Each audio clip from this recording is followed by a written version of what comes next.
अस्सलाम वालेकुम। YouTube Saraiki kitchen में सबको खुश आमदेद। आज मैं भिंडी गोश्त पकावन लगी हूँ शोरबे वाला। उन वास्ते ये एक गंडी में थूम दी छिली है, दो वसा लेन पे दरमियाने साइज से, ना बहु वड्डिया ना बहु छोटे। त्रै अदद टमाटर पा दे सा अद्धो अध करके।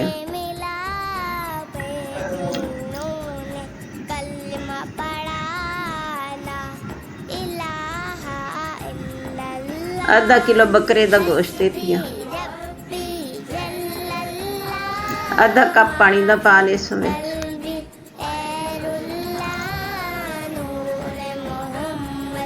2 चम्मच लूण दे,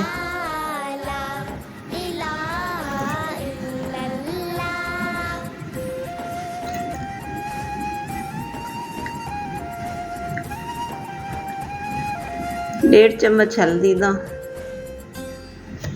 क्योंकि मैं चम्मच ज़रा छोटे इन पे तो वास्ते थोड़े ज़्यादा ही पाँच दे। 2 चम्मच धनिया पाउडर,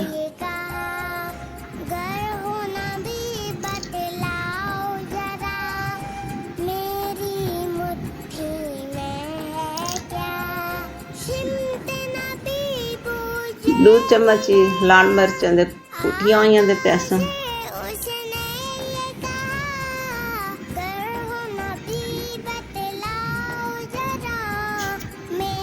आधा चम्मच पीसिया हुई लाल मिर्च,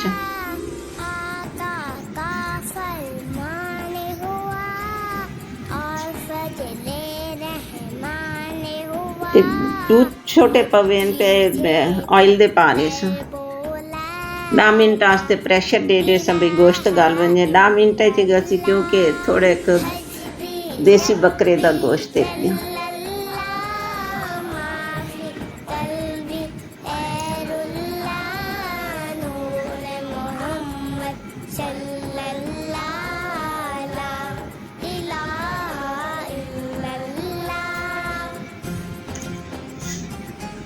इस घर गर्मी लाजमी शोरबे वाली भिंडियाँ पकदियाँ, बड़े मज़े दियाँ पकदियाँ, पर बकरे के गोश्त ही ज़्यादा मज़े दियाँ पकदियाँ, चिकन इतने ज़्यादा मज़े दियाँ नहीं पकदियाँ।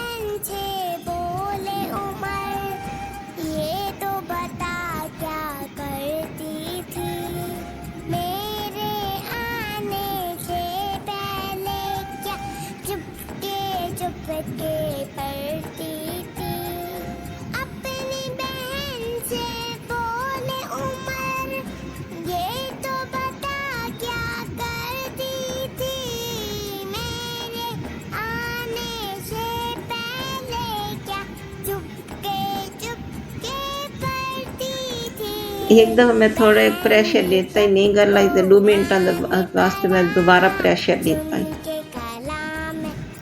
हम गोश्त गल चुका है, एक अच्छी तरह भून के विच मैं भिंडियाँ पा ले सा।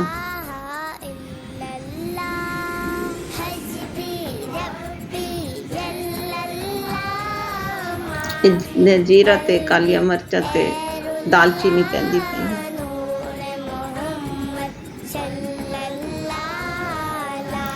ये भिंडियाँ ना वड्डियां ते ना छोटियां पे भी, इन्हां को मैं धो के सुका के ते साबित ही विच पावणियां।